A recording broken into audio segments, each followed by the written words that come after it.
Para po pala sa mga bago po sa akin channel, pwedeng paki-like na rin po at paki-subscribe ng channel na ito. Maraming salamat po.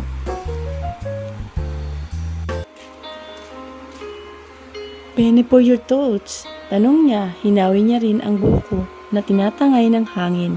Hindi ko alam kung saan banda niya napulot ang pang-ipit ng buhok at sa kanya ako inipitan ng buhok.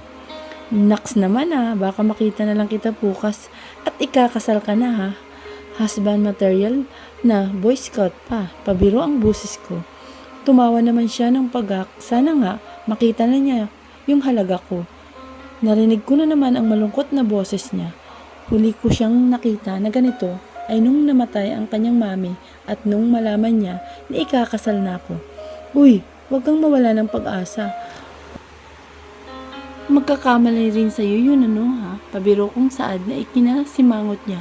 Umarte pa ito na bakla at umiirap. Gwapong umiirap ay. Kung tutuusin ay hawig-hawig niya ng kaunti si Ji Chang-wook. Hindi lang yun magkakamali. Sa bandang huli, ako yung pipiliin niya. Hindi na siya maghahanap pa ng iba. Gwapo, matino, mayaman, maalaga, magaling sa kama. Medyo nabulunan ako sa sinabi niya. Bibig talaga ng lalaki na ito. Minsan walang preno. Pinagsasabi mo na naman, Sak. Irita na sabi ko. Tumayo na ako at saka naalis ng patakbo niya akong sinundan. Saan ka pupunta, Al? Tanong naman niya.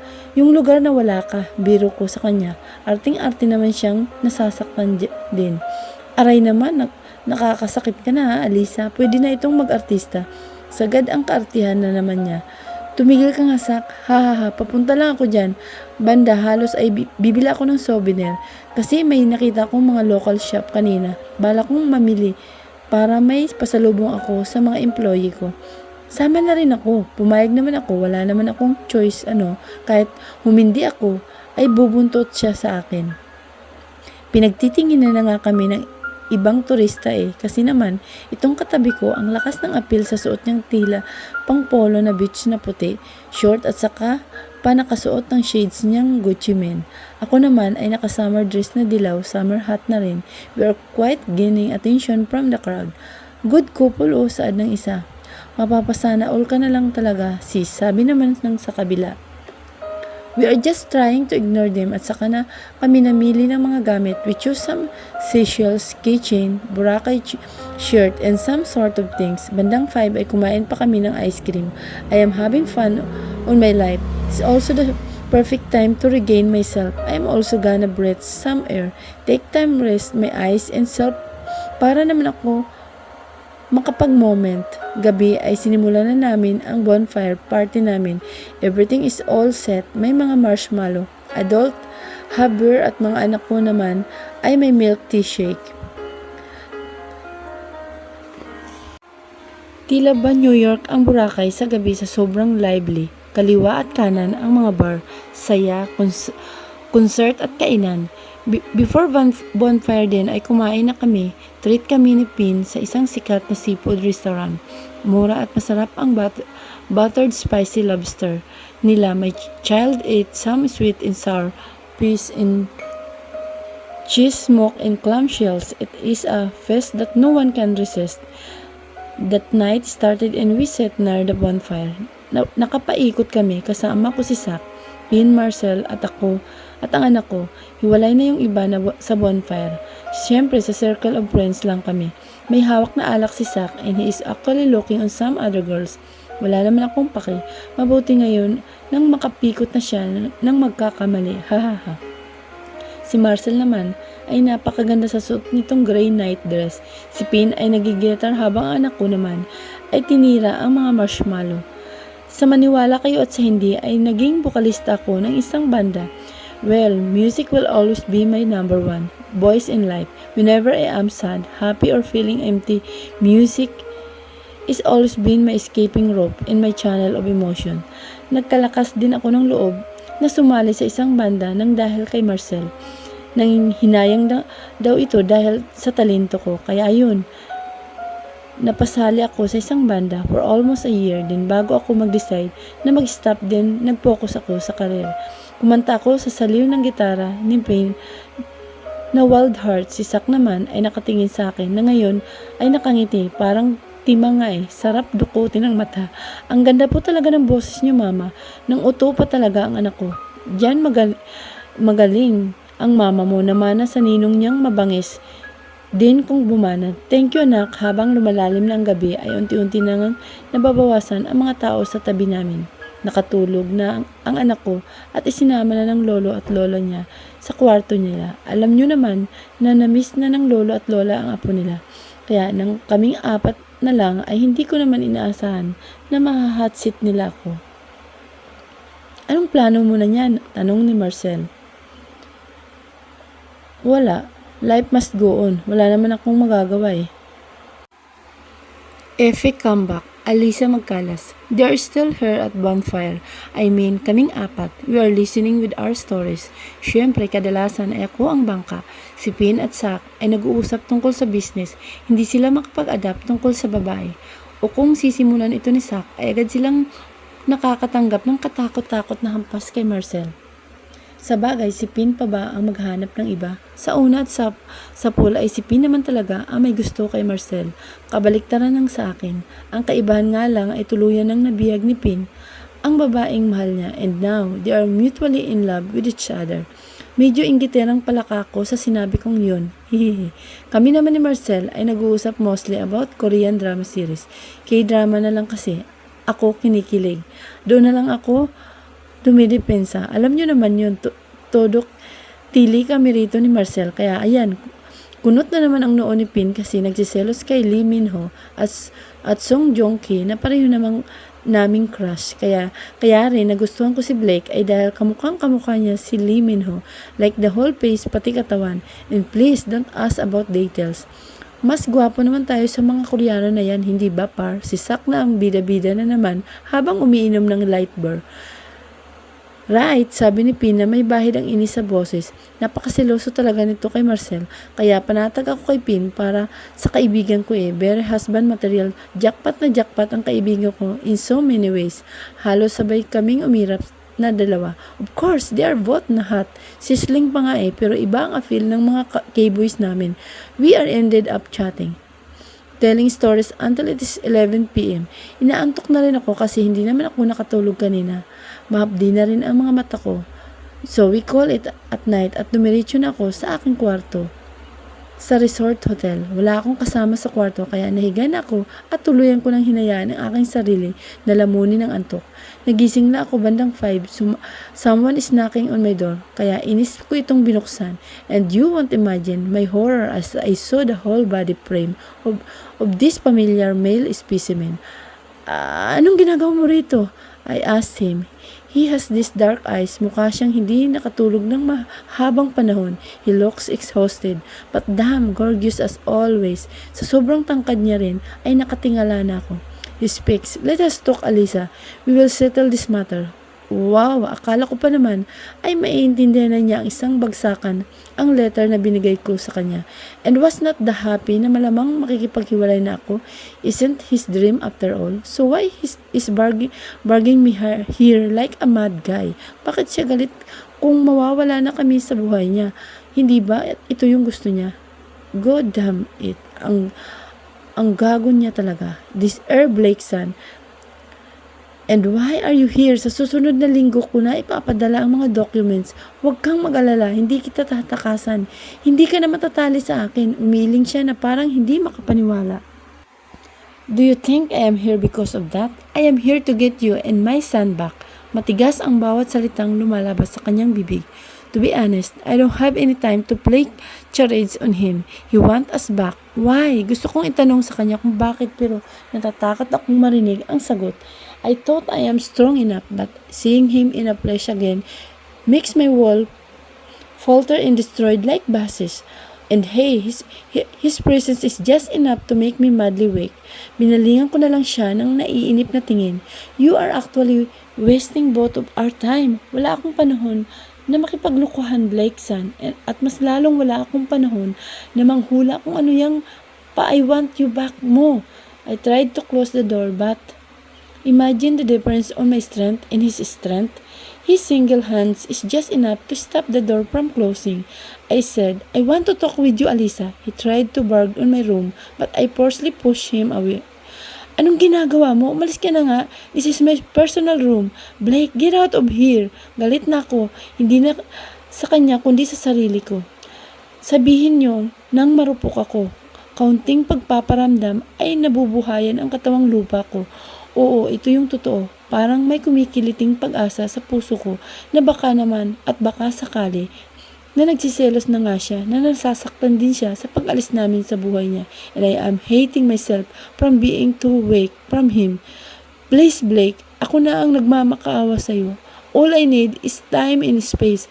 I promise to leave you alone. I promise that I will give your freedom back. I am doing that, kaya makisama ka naman. Malungkot ang boses ko. Nasasaktan ako sa pinapakita niyang baka isang palabas lamang. Blake, get out of my ways and I will close the door. Pero pumasok siya sa kwarto ko. Wala akong nagawa at napapikit na lang ako. I felt like I failed again.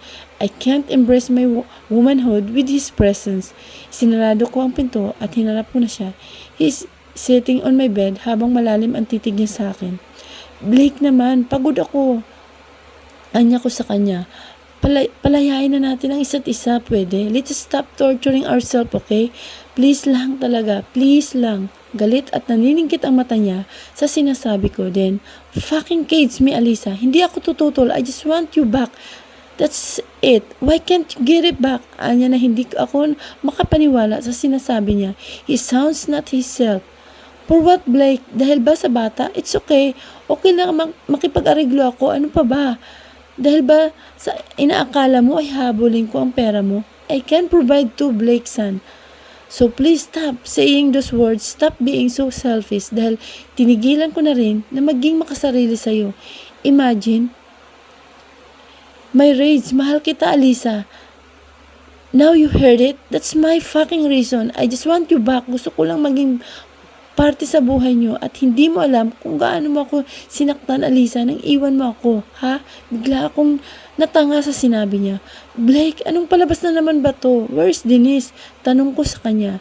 His words sounds unrealistic. Hindi yun yung lalabas sa bibig niya ng totoong Blake. Ang sasabihin niya, mahal na mahal ko si Denise. Si Denise ang buhay ko. You can't have a place to my heart. Ganyan ang sasabihin niya. Hindi yung ganito. I'm not even joking, Alisa. I can't stop thinking on you. I can't imagine you without on my life. I am so jealous just imagining you with another guy. Kaya nga silos na silos ako sa inyong dalawa ni Zach. Kasi nahuhulog na ako. Imagine my shock expression. This is so absurd. Is he confessing at me? Is he? Blake, suko na ako. Totoo yun. Baka ngayon na lang niya ako mahal. Baka bukas makalawa. Si Denise na naman. Sino ang uuwing luhaan? Idi ako. Nilapitan niya ako. He started cupping my face and he gave me those longing stares. Mga matang pinapangarap ko na makita. Pero bakit ngayon pa? Why this time that I am raising my white flag, accepting my fatal defeat? Then let me fight for us this time. Kung kailangan ko nang ipagsigawan sa mundo, kung gaano kita kamahal, gagawin ko. Please, wag mo akong iwan. Please, I can't lose you. At mas lalong-lalo na sa Zach na yun, Alisa. No one can... It was not me, and now he sounds so possessive. He's like very hostile climate that damaged me with his changing weather. Hindi mo ako mahal, Blake. You are just beginning to imagine you love me, but the truth is, you just hate the idea of losing me. You generally hate the idea of someone loving me because of an ego, maybe. Lilipas din yan, Blake. Payo ko sa'yo. Let's go. Let go as... Stop killing each other, shall we? Totoo yun. Pagod na ako. I was caught up off guard nang hapitin nito ang bewang ko. Nagkalapit ang mga mata namin at kahit gasgas na gasgas, sabihin ay tila nagtagbong muli ang mga mata namin. But this time, hindi nagalit ang nakikita ko sa mga mata niya, but love, a genuine one, na gustong gusto kong isipin na totoo na, walang halong keme o side joke. Tumambol ng malakas ang puso ko para itong drum na hinahampas ng lalambot na tila jellyfish ang tuhod ko at halos mawalan ako ng hangin sa baga. Sa sobrang tense ko, I just found my lips on his own. It is moving on a rhythm that makes me float on cloud nine. Para akong lobo na hinihipan at lilipad-lipad sa kalawakan. This is not just a pleasure but a heaven and dream will come true at the same time. Litanya ng marupok pero sa totoo lang para akong tinupok na aabo na yung galit at sakit. Para akong binibindisyonan gamit ang halik. At gulat naman kaming nahiwalay nang pumasok sa kwarto ko kasama ang anak kong si Marcel. Si Marcel, si Pin, si Zach at ang mga magulang ko. Huli ako sa aktong may katukaan. And hello, universe, you don't know how I want to bury my face at that point. Move on pala ha, pagpaparinig ni Marcel sa akin habang nasa isang hapag. Napayuko na lang ako, ate girl, kasi nahihiya ako. Ang tapang-tapang ko kagabi para akong nasa espiritu ng katatagan ng isang babaeng may isang salita. Pero tinuka lang ako ng gwapo kong asawa ay tila rumupok at nangalawang ako. Si Zach ay nawala na lang bigla, iwan ko kung saan na yun. Aga-aga naman ata niyang mambabae, hayaan mo na. Nasa isang restaurant kami sa buffet style, mostly ay breakfast ang mga nakahapag ngayon. Kasama ko sa isang hiwalay na mesa ang anak ko at si Blake San na kanina pa na parang baliw na nakangiti. Siniko ko nga, tigilan mo nga yung ngiti-ngiti mo. Inis ako sa kanya. Natuwa pa siya sa akto namin kanina. Mababaliw ata ako sa hiya. Bumaling naman siya sa akin na may puging ngisi. Lee Min-ho style po. What? It is bad to be happy? Anya habang hindi maalis-alis sa labi ang mapaglarong ngiti. Oo, masama lalo na at ganyan ka nakangiti. Umayos ka, Blake San Ferrer. Para naman siyang tuta na binawalan. He even pouted his lips. This side of him is somewhat I never ever dreamed na makikita ko. Yung in love siya sa akin. Yung tipong nasasaway ko siya. Magiging childish siya sa akin. He is like opening doors for me. So imagine how grateful I am na dumating ang araw na ito. Anak, pagkuha ng atensyon ni Blake sa anak namin. Po, tanong ng anak ko na naiilang. Blake, sigh, I know that you are still having bad things on me. Okay lang yun anak. I made a bad things not just recently but for the past years. I became not just a bad husband but a terrible father too. Pero aasahan mo anak, babawi ako sa lahat. At gagawin ko na at gagampanan ko ang pagiging isang ama at haligi ng tahanan natin. Just imagine what I felt on the hurtful message of him. I am just scared po. Baka bukas, hindi ka na po ulit mabait sa amin. Sabi ng anak ko. I saw how pain inflicted on Blaze. Hindi mangyayari yun. Gagawin ko na ang lahat para makabawi. Mga pagkukulang ko ha. I love you son and I am so proud of you.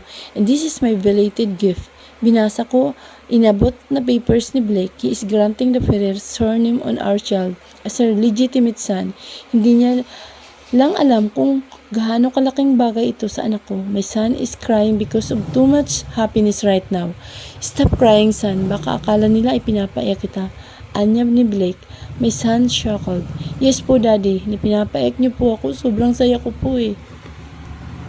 Payback. Alisa Magkalas. After that breakfast ay nag-usap pa kami ng masinsina ni Blake. Of course, walang babae na sasama agad sa tulad niyang ganun kadali. What I need now is not his words nor promises. All I need is him and his assurance. Kailangan ko ay siya at ang kanyang paninindigan. Sa pagkakataon na ito ay pananagutan na niya ako at ang mga salitang binitawan niya. It is an investment in layman's term at ayaw ko nang pa-scam pa at kung sakali man na hindi niya kayang ikip yung I love you niya ay magkakalinawa na kami habang maaga pa. Sorry at medyo may trust issue na talaga ako. Let us talk Blake, we need to settle our issue first bago ulit ako umuwi sa'yo. Matapang kong sabi sa kanya, we are currently sitting on a coffee shop nearby. The scent of the shop reminds me of almond and chocolate. Kaya napili kong dito kami mag-usap. Kumunot noon naman ang lalaking nasa harapan ko but it never changed the fact that he is a hot as hell. Pinagtitinginan na nga siya ng mga babae rito. Pansin ko na napuno rin ang shop ng mga garapal na panakanakang nagnanakaw ng tingin sa asawa ko.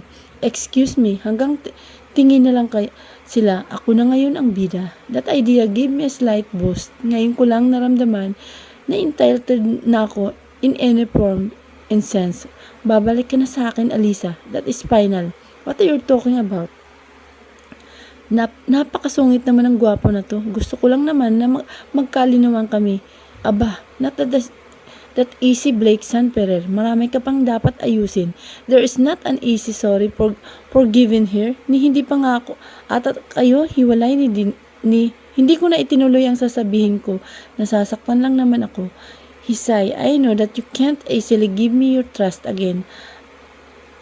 At this time, naiintindihan ko yun, Alisa. Anya sa mahinahon at malambing na paraan. He even held my hands while saying these words. Pwede na akong bigyan ng Best Actress Award. Ang galing ko kayang magpigil ng ngiti, ate. Buti alam mo, arte ko na kunwari ay masungit.